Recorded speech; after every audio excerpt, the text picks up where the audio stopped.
Quand j'étais petite, j'adorais observer les papillons voler dans mon jardin. J'ai eu la chance de grandir à la campagne, entourée par la nature qui n'arrêtait pas de m'émerveiller. 20 ans plus tard, je ne saurais même pas dire quand j'ai vu un papillon pour la dernière fois. C'est un détail qui peut paraître anodin, mais qui reflète une réalité bien plus vaste. Car derrière la disparition des papillons, il y a la destruction des habitats, le dérèglement climatique, la pollution de l'air, l'usage des pesticides, la monoculture, la perte de la biodiversité, l'artificialisation et l'érosion des sols, la surexploitation des ressources naturelles, l'intensification de l'urbanisation. Bref, ce qu'on appelle dans le jargon diplomatique un enjeu global. Et justement, ces grands défis, comme la préservation de la biodiversité, ils ne peuvent pas être relevés par un pays seul. Depuis le début du XXe siècle, les États ont compris qu'il fallait coopérer, définir ensemble des règles et chercher des solutions à l'échelle internationale. Et ça, c'est exactement ce que font certains de mes collègues. Moi, c'est Marianne, alternante au ministère de l'Europe et des Affaires étrangères. Vous écoutez Les mots, une série du podcast Source diplomatique qui vous entraîne dans les coulisses des relations internationales. À chaque épisode, je pars à la rencontre d'agents et agentes qui m'aident à décrypter le langage si particulier de la diplomatie. Mais du coup, concrètement, qu'est-ce qui fait qu'un sujet devient un enjeu global ? Et surtout, comment les États s'y prennent pour y faire face ensemble ? C'est exactement le genre de questions que suit Charlotte Lerat, mon interlocutrice du jour, spécialisée dans les enjeux climatiques.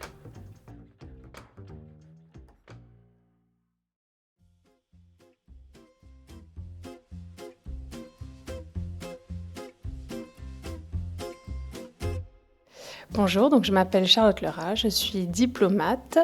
Je travaille au Centre d'analyse de prévision et de stratégie du ministère de l'Europe et des Affaires étrangères. Et avant ça, j'ai été coordinatrice de l'équipe France de négociation climat. Et encore avant ça, rédactrice Italie, Saint-Siège, Saint-Marin. Et encore avant, agent du protocole. Bon, là, vous avez sûrement compris que Charlotte n'a pas été choisie au hasard. À la base, sa spécialité, c'est l'Union européenne. Mais au fil de ses expériences au ministère, le climat s'est peu à peu immiscé dans sa carrière. Il faut dire que, parmi tous les enjeux globaux, le climat s'impose comme l'un des défis majeurs du XXIe siècle. C'est pas forcément simple au début de comprendre tous les acronymes. Les gens qui travaillent dans les négociations climatiques, ils disent qu'ils sont dans le process ou dans le processus depuis 15-20 COP, donc il faut réussir un peu à rentrer dans ce petit groupe. Et après, j'ai poursuivi ici, toujours sur ces sujets. Maintenant qu'elle aussi, elle est rentrée dans le process, je m'attendais à ce qu'elle explique ce que signifie enjeux globaux en 2 minutes chrono, mais j'ai vite compris que c'était pas aussi simple que ça. Alors, les enjeux globaux, c'est une définition que j'ai encore un peu de mal à totalement trouver, parce qu'en fait, c'est un peu tout et rien. C'est-à-dire que je pense qu'aujourd'hui, tout le monde fait des enjeux globaux au ministère de l'Europe et des Affaires étrangères sans trop s'en rendre compte. Les enjeux globaux, c'est à la fois le climat, l'environnement, la biodiversité, c'est la santé, c'est tout ce qui est droits reproductifs et sexuels. Ça peut être aussi tout ce qui est cyberdéfense. En fait, ce sont des enjeux qui relèvent un peu de tout ce qu'on appelle les biens publics mondiaux, c'est-à-dire des choses qui dépassent les frontières, pour lesquelles on doit réfléchir à une gestion commune pour permettre une stabilité dans le monde, en gros. En réalité, on a déjà tous vécu un enjeu global très concret, la pandémie de Covid-19. En Chine, un mystérieux virus de la même famille que le SRAS. Environ 200 personnes ont contracté cette mystérieuse pneumonie virale. Des millions d'habitants placés en quarantaine. Nous sommes en guerre. À ce moment-là, les pays ont vite compris qu'ils ne pouvaient pas affronter cette crise seuls. Il fallait produire des masques plus rapidement, les distribuer partout, organiser une vraie solidarité pour l'accès aux vaccins. Bref, un vrai casse-tête qui pose en fait une question essentielle. Comment mieux s'organiser ensemble à l'échelle mondiale ? Cette crise aura au moins montré que notre société est capable de s'adapter bien plus que ce qu'on pensait quand c'est nécessaire.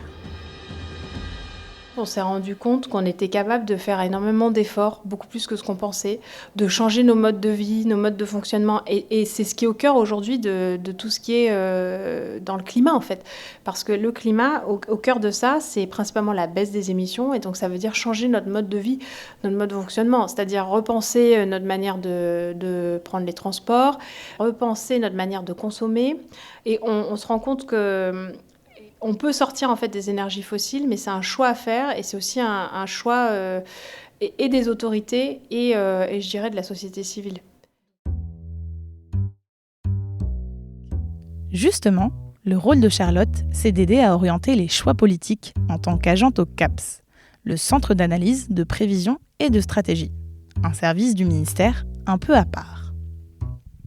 Alors c'est vrai que c'est un service un peu spécifique dans l'administration, dans le sens où on ne répond pas en fait à de la commande permanente, comme on dit, c'est-à-dire qu'on n'est pas en permanence en train de préparer des entretiens de nos autorités ou des éléments de position de négociation ou de mettre en œuvre des projets. On est plus dans la réflexion prospective, l'anticipation des crises qui pourraient arriver et comment est-ce qu'on pourrait essayer de les déjouer ou s'y préparer au mieux. Vous auriez un exemple de sujet sur lequel vous avez travaillé au sein du CAPS ? Alors, j'avais commencé un petit peu sur mon ancien poste, mais j'ai beaucoup approfondi ici. C'est par exemple la géo-ingénierie. Mais pour les agents du CAPS dédiés au climat, c'est une réalité qu'il faut bien anticiper. Comment est-ce que des individus, type, je sais pas, un multimilliardaire qui aurait des capacités technologiques et financières, pourraient vouloir modifier le climat, donc par exemple en envoyant des aérosols dans la stratosphère, en mettant des miroirs gigantesques pour refléter les rayons du soleil.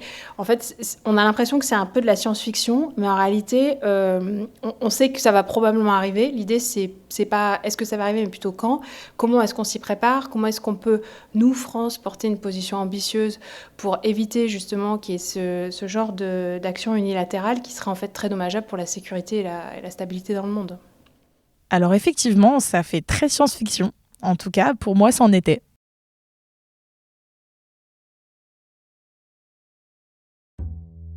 Mais le fait est que Charlotte et ses collègues sont des diplomates, pas des scientifiques. Donc pour bien saisir les enjeux, ils et elles discutent avec des climatologues, des ingénieurs, ou même des personnes engagées sur le terrain. On est un peu des capteurs, c'est-à-dire qu'on va voir les acteurs extérieurs, les think tanks, les ONG, on peut aussi aller voir des entreprises, des personnalités de la société civile ou même d'autres pays, hein, pour essayer de voir qu'est-ce qui pourrait avoir un impact, comment est-ce qu'on pourrait trouver des solutions un peu alternatives, parce que les collègues qui sont dans la négociation ont parfois du mal à s'extraire de leur position ou simplement pas le temps de faire de l'analyse assez approfondie en fait, sur des sujets qui sont pas forcément imminents en fait. Et comme on est beaucoup dans l'immédiateté, nous l'idée c'est de réfléchir un peu aussi à un horizon plus lointain.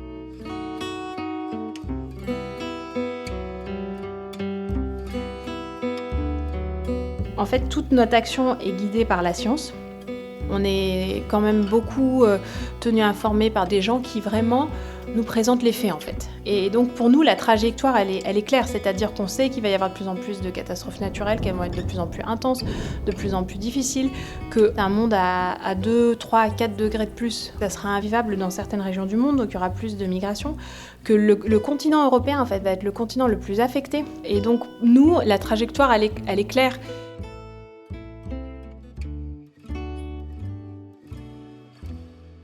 En fait, ces échanges entre diplomates et experts servent un peu de boussole. Ils orientent le travail de terrain et aident les agents, comme ceux de la direction des affaires globales où Charlotte travaillait, à mettre en place des actions concrètes et bien ciblées.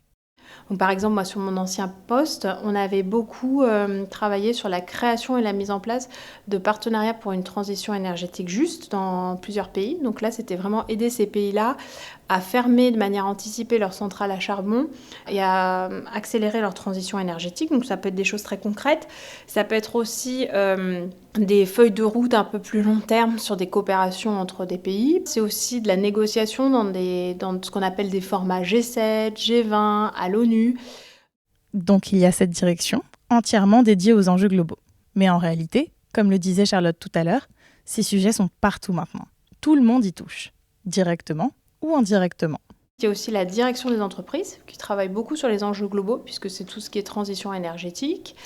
On a la direction de l'Union européenne, parce que ça c'est assez important, mais sur les sujets climat, c'est l'Union européenne qui parle d'une seule voix. Et ça c'est une force, je pense. Alors c'est vrai que ça implique de se coordonner beaucoup à 27 États membres, mais ça veut dire qu'une fois qu'on arrive dans la salle, on a quand même un poids assez important. Le climat, c'est vraiment l'enjeu transversal par excellence. Ça touche tout le monde, parfois même des directions auxquelles on ne penserait pas forcément. Par exemple, la direction qui gère des questions de défense et de stratégie suit de près des sujets comme la géo-ingénierie. En fait, ce qu'il faut comprendre, c'est que derrière les questions climatiques se cachent des problématiques qui vont bien au-delà de l'environnement. Moi, je dis souvent, en fait, le climat, c'est pas juste les petites fleurs qui poussent ou la faune. C'est aussi, en fait, des sujets très concrets, de fermeture de centrales à charbon, je sais pas, de réflexion sur l'avenir du nucléaire, de réduction des émissions, ça peut être aussi tout ce qui est normes pour les véhicules. Enfin, c'est vraiment des sujets assez stratégiques. Et donc, géo-ingénierie, par exemple, ça peut être aussi l'utilisation de drones, en fait, et donc potentiellement des armes. Tous ces enjeux donnent lieu à des négociations, à la fois pour limiter les conséquences du dérèglement climatique, mais aussi pour encadrer les activités controversées comme la géo-ingénierie. Les négociations climat, c'est juste devenu absolument dingue. Parfois, c'est 80 pages de conclusions qu'il faut savoir lire un peu vite, scanner, et ça prend un peu au fil du temps. Quand les sujets sont aussi stratégiques, chaque mot compte. Les textes adoptés doivent être aussi précis que possible pour ne laisser aucune place à l'interprétation. On négocie même des virgules, des et, des adjectifs, des adverbes. Il y a des pays comme les États-Unis pour qui chaque mot est hyper important parce que ça peut vouloir dire qu'il faudrait passer devant le Congrès et que ça ne marcherait pas forcément. Donc on négocie parfois des choses assez hallucinantes et on négocie en anglais. Ce qui veut dire que certains pays ont quand même un avantage considérable quand c'est leur propre langue pour voir un petit peu la nuance de tel ou tel mot.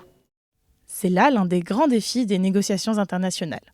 Chaque pays vient avec son vécu, ses priorités, sa langue et bien sûr ses propres intérêts. Dans ce contexte, les petits pays ont plus de peine à faire entendre leur voix, alors qu'ils sont généralement les premiers touchés par la crise climatique. Pour que les échanges soient le plus équilibrés possible, ils choisissent donc de s'allier. Les Small Island Developing States, donc c'est les petits États insulaires en développement. Donc par exemple les îles Marshall, ils sont hyper bien préparés. Ils ont créé une coalition dont la France fait partie qui s'appelle la High Ambition Coalition. C'est ça qui a permis en fait un sursaut d'ambition aussi à la COP21. Et je pense qu'en fait c'est grâce à eux qu'on continue à avancer. En toute franchise, je pense que leur poids dans les négociations est moins fort parce qu'en fait, souvent il y a une barrière de la langue, ils sont beaucoup moins nombreux. Aller au COP maintenant, c'est devenu vraiment en fait compliqué en termes de logistique, de coûts. Donc je pense que c'est un peu plus compliqué pour eux, mais ils sont pas seuls en fait. Nous, on les soutient aussi beaucoup. Pendant les COP, il y a des réunions, par exemple du groupe Afrique avec le groupe de l'Union européenne.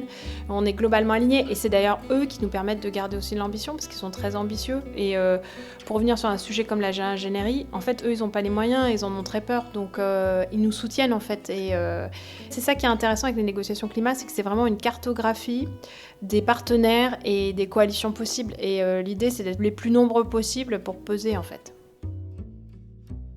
Il y a des pays dont toute l'économie actuellement repose par exemple sur les énergies fossiles et donc qui n'ont pas d'intérêt à court terme d'en sortir, par exemple l'Arabie Saoudite. Donc je dirais que le plus compliqué c'est ça et l'influence aussi des lobbies privés, de plus en plus présents dans les COP. On arrive en fait au moment où j'ai envie de dire la COP21, c'était pas la partie facile parce qu'il fallait y arriver, mais presque maintenant on est dans le dur en fait. Les émissions qu'il fallait réduire facilement, on les a plus ou moins faites. Et maintenant, on est vraiment dans... on voit très bien en France comment est-ce qu'on renforce l'efficacité énergétique de nos bâtiments. C'est comment est-ce qu'on repose nos modes de transport. Comment est-ce qu'on diminue aussi notre empreinte carbone avec notre alimentation, par exemple. Est-ce qu'on passe à un régime beaucoup moins carné. Enfin, c'est des sujets en fait, qui ramènent aussi un peu à des valeurs et des choix de vie. Et donc, je pense que la phase dans laquelle on entre est la phase la plus difficile, probablement. y a une forte tendance en fait à vouloir être un peu le passager clandestin, c'est-à-dire de se désengager, de se dire pourquoi est-ce que moi je ferais les efforts si les autres le font pas. Et le rôle en fait de diplomate sur ces enjeux-là, c'est de dire non, il est pas trop tard, non, il faut sauver le multilatéralisme parce que c'est dans l'intérêt de tous. Et c'est en ce sens que la COP21 avait été un énorme succès en fait, parce que c'était après des années et des années d'échecs de négociations. Et qu'à un moment, on s'est rendu compte qu'il y avait eu un sursaut possible parce qu'il y avait une prise de conscience qu'en fait, il y aurait largement des perdants dans l'histoire. Should America continue to waste its time with the WTO? Donald Trump arrête de financer l'OMS. Le président américain a déclaré qu'il allait de nouveau retirer sa nation de l'accord historique de Paris sur le climat. Drill, baby, drill. Depuis le début de son second mandat, Donald Trump a fait sortir les États-Unis de plusieurs organisations internationales. Sur le moment, j'avais pensé que c'était vraiment une très mauvaise nouvelle. Après tout, les États-Unis sont le deuxième plus gros émetteur de CO2 au monde, donc leur mise en retrait peut vraiment freiner les progrès qui ont été faits. Mais malgré ça, Charlotte reste optimiste. Au niveau des États-Unis, l'État fédéré et l'État fédéral, c'est pas la même chose en fait. Et on voit qu'il y a quand même beaucoup de gouverneurs ou de maires qui se sont engagés et qui n'ont pas envie de totalement détricoter tout ce qu'ils ont fait, y compris au niveau des entreprises. Je pense que c'est plus compliqué en revanche pour des enjeux globaux santé par exemple, où là, beaucoup de financements dépendaient des États-Unis pour l'accès à des vaccins. Et on sait par exemple que tout ce qui est VIH, on craint en fait une résurgence dans beaucoup de pays. Et là, je pense que c'est plus compliqué d'agir en fait, parce que concrètement, les gens ont besoin de leur traitement maintenant. Alors que le climat, on peut continuer à travailler avec tous les autres pays et à mettre la pression. Et in fine, les énergies fossiles seront plus en fait rentables. Le problème, c'est qu'on est dans une course contre la montre en fait. Il n'y a aucun autre pays qui est sorti de l'accord de Paris, par exemple, sur le climat. On a eu un peu peur, l'Argentine, même l'Indonésie commençait à avoir un peu des signes de questionnement. Après, comme je disais, on a déjà atteint un peu les objectifs de négociation. Maintenant, l'idée, c'est de mettre en œuvre. Donc, c'est comment est-ce qu'on fait pour que les pays réduisent vraiment et mettent en œuvre leurs nouveaux objectifs climat qu'ils vont soumettre cette année. Et ça implique aussi de la finance climat. Donc, ça veut dire tout ce qui est réforme des institutions financières, parce qu'en fait, aujourd'hui, les financements climat, ils ne sont pas assez rapides et ils ne vont pas nécessairement vers les pays qui en ont le plus besoin. On a fait le choix beaucoup d'investir dans les pays qui étaient très émetteurs, justement pour réduire rapidement les émissions. Donc il y a toute une restructuration et l'idée, ça va être de voir comment est-ce qu'on peut avancer sans les États-Unis sur ces sujets-là. Ok, on voit bien que négocier avec des États, c'est déjà tout un défi. Mais ce ne sont pas les seuls qu'il faut convaincre. Comme le disait Charlotte tout à l'heure, les enjeux climatiques, ce sont avant tout des choix de société, portés autant par les responsables politiques que par les citoyens. La vraie question maintenant, c'est comment faire en sorte que tout le monde se sente concerné et s'intéresse aux solutions pour inverser la tendance. Ce matin, je lisais un article dans le journal britannique The Guardian qui disait que 89% de la population en fait, était convaincue que le changement climatique était un problème. Je pense que c'est juste qu'il faut amener le sujet de manière un peu plus positive. Les gens qui promeuvent les technologies type géo-ingénierie, eux, leur avenir, il est positif, il est beau en fait. Alors que les climatologues, c'est vrai que ce qu'ils disent, c'est qu'il va y avoir des catastrophes naturelles, il va y avoir des morts, il va y avoir des assurances qui vont plus vouloir payer. Donc il faut essayer de trouver un narratif un peu plus positif. Et c'est ce sur quoi travaillent certains collègues, notamment à l'OCDE, ici à Paris. Ils réfléchissent un petit peu à comment est-ce qu'on pourrait avoir des positive tipping points, comme on dit. En fait, les tipping points, c'est les points de bascule. C'est ce que les climatologues ont présenté comme les éléments qui pourraient complètement faire renverser le climat. Donc, par exemple, la perte de biodiversité, ce genre de choses. Et eux, ils veulent réfléchir à des positive tipping points. En fait, comment est-ce qu'on pourrait passer des petits crans où, en fait, là, on a un gain à l'inverse qui nous ramène plus vers notre trajectoire. Moi, j'étais assez intéressée de voir que dans les COP, donc on a toujours des jeunes qui viennent, des jeunes français qu'on essaie toujours de rencontrer plusieurs fois pendant les COP. Au début, c'était vraiment des jeunes très très convaincus, beaucoup dans le plaidoyer, plus milieu associatif. Et de plus en plus, on a des ingénieurs. En fait, on voit qu'aux mines Paris, à plein d'endroits, les jeunes, ils ont envie de travailler sur ces sujets, mais ils ont envie vraiment d'accélérer la transition énergétique. Et ça, je pense que c'est hyper stimulant et positif. C'est assez terrible de voir qu'on n'avance pas assez vite. C'est vraiment le Look It Up, là, le film. Don't Look Up. Don't Look Up, pardon. Don't Look Up. Parce que c'est vraiment la fin annoncée, en fait. Et on se dit, mais pourquoi est-ce qu'on perd autant de temps ? Et donc, il faut vraiment rassembler toutes les forces pour essayer de trouver des réponses qui puissent satisfaire les différents intérêts stratégiques des différents États. Pour l'intérêt général, la paix, la stabilité, ce qui est quand même le sujet pour lequel on travaille ici. Les enjeux globaux nous forcent à lever les yeux, à voir plus large, à comprendre que les grands défis du monde ne connaissent pas de frontières. Derrière ce concept un peu flou se cachent des réalités très concrètes, souvent difficiles, mais qui ouvrent aussi la voie à de nouvelles formes de coopération. Parce que ces défis, aussi vastes soient-ils, forcent à imaginer autrement, à chercher des réponses collectives, à inventer des solutions qui nous rapprochent. Mais pour que ces solutions soient vraiment efficaces, encore faut-il qu'elles soient justes. Et ça commence par une question toute simple. Qui décide ? Qui s'exprime ? Et pour représenter qui ? Certaines voix, notamment celles des femmes, restent encore trop souvent mises de côté. C'est pour répondre à cette inégalité silencieuse que la diplomatie féministe agit. Une approche encore méconnue à découvrir dans le prochain épisode.